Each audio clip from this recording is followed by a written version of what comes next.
Breathing in, there is awareness of breathing in. Breathing out, there is awareness of breathing out. Breathing in, breathing out. In, out.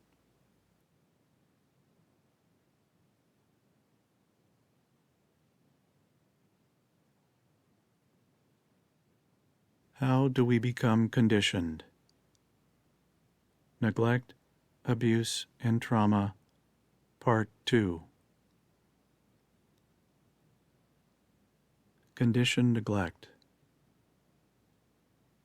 Child neglect can take many forms and actually mean several different things according to one's feelings or beliefs. Yet, they usually reflect how the child's parents or caretakers were themselves raised.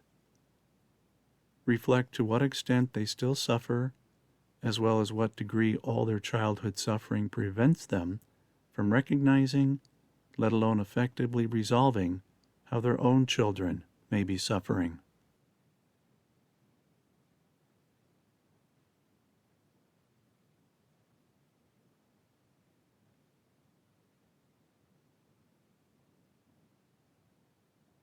No matter how one slices it,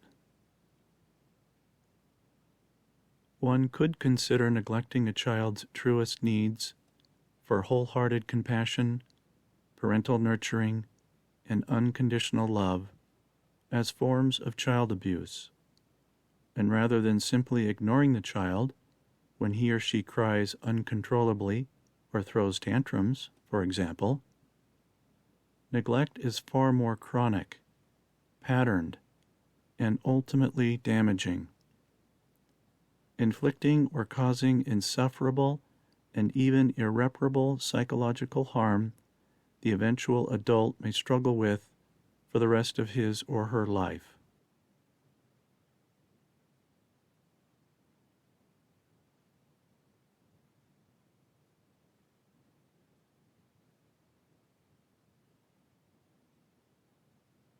The unchosen.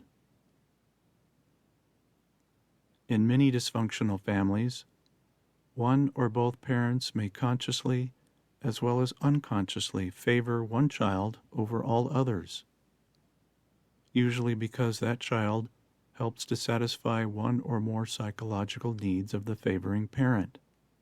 And, as such, those children tend to receive greater love and care, as well as perhaps their almost every want or demand becomes fulfilled, which can, and often does dramatically affect, if not outright psychologically damage, the unchosen ones.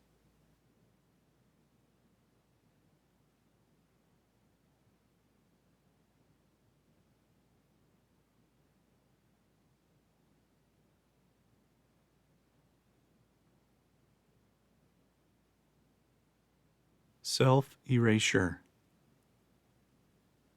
Children and adolescents who feel neglected, unwanted, or unloved within the dysfunctional family dynamic because their physical and or psychological needs go unmet or become ignored, generally fail to develop a healthy sense of self, or what little sense of self they do possess follows in the same vein.